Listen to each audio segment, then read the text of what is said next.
Sennett's comedies often popular fads as their point of departure. Here, Mabel Normand and Ford Sterling star in a racing car comedy, Daughter and Father.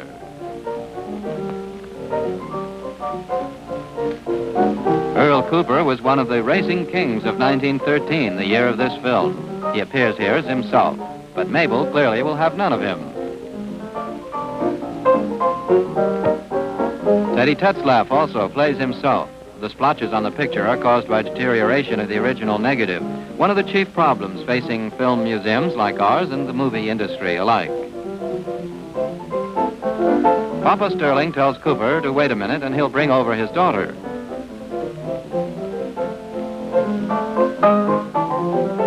But Mabel, he finds, has a mind of her own. In the Sennett comedies, Ford Sterling often played either Mabel's father or her boyfriend or her husband. Inconsistencies of age never seemed to worry the Keystone crew. He has an idea now. He pumps oil over Tetzlaff's engine for the coming race. He figures the heat can set off a very satisfactory explosion.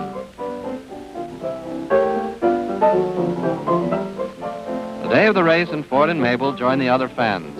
Barney Oldfield is on hand with his famous cigar and his famous number 3 racing car. He remained for 2 decades the idol of all racing fans. Obviously, he's Mabel's too, if not Ford's. That's Fatty Arbuckle just going by. He's the starter of the race. This film is typical of Sennett's comedy methods. He learned of a race in Los Angeles and then arranged to have his cameramen present. Then around the race and its stars, he built this little comedy.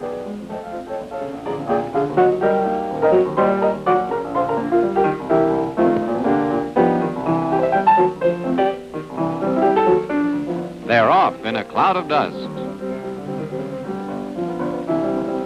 with Ford and Mabel each pulling for their own favorites.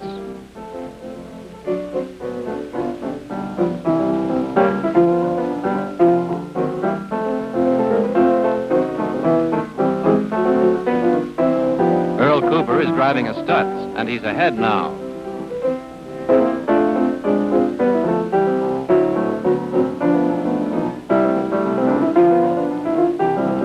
Teddy Tetzlaff is ahead, and Mabel is delighted.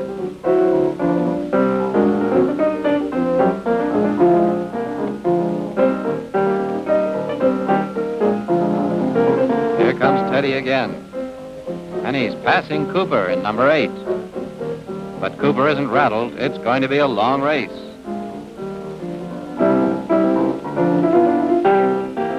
We get a little interpolated byplay. The tot is hammering on Ford's battered top hat. But Ford knows better than to beat up children, at least with a crowd watching. Now, all of a sudden, the tot is missing. Probably shot an hour or so later. Mabel's happy again. Something has happened to Cooper as number 8 pulls in for a quick change of tires. But they're back in the race, and the race goes on. In fact, Cooper pulls ahead.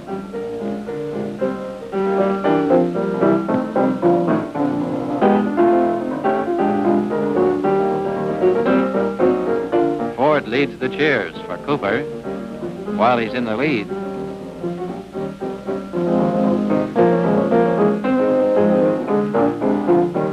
But now Teddy must be in the lead because Mabel is happy.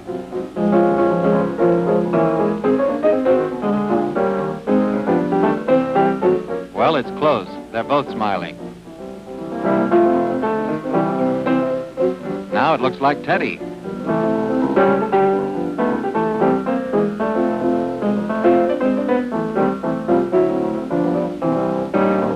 Sennett liked to have his actors get right into the thick of things, and so Mabel runs out on the track in the middle of the race.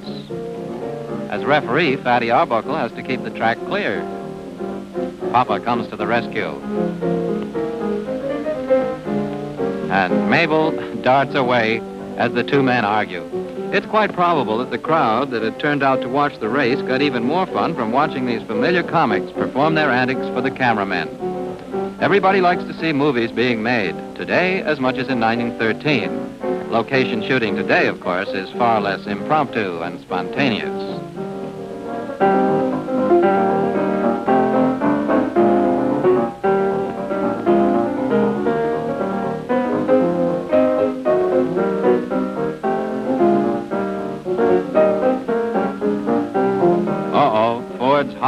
treatment begins to take effect on number 44, and Teddy and his partner get out to see what it is.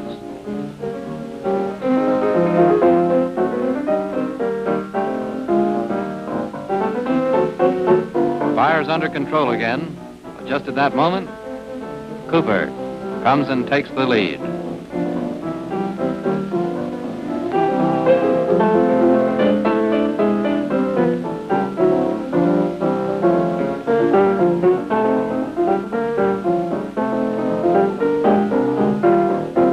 The final lap, it's all over.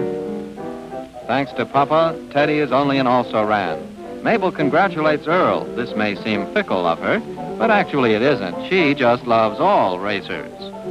Papa thinks his dirty trick has worked out just fine.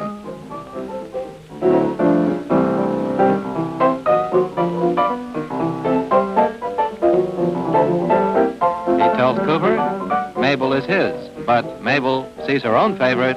She still has a mind of her own. Now Arbuckle appears, his task on the track completed.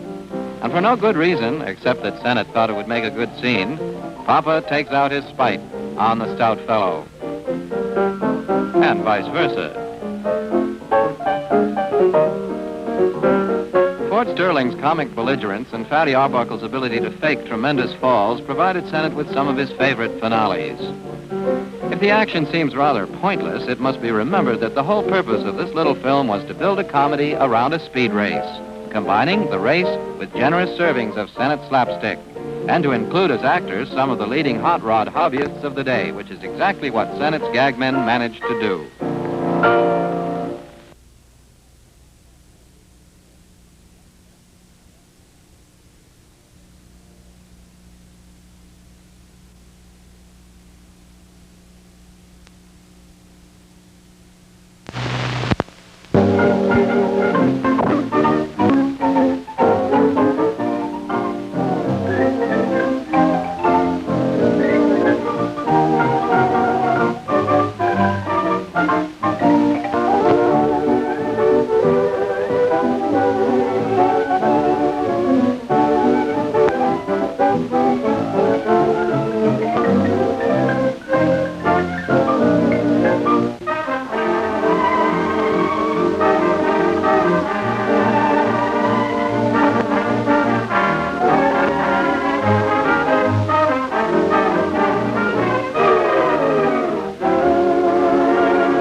Thank you.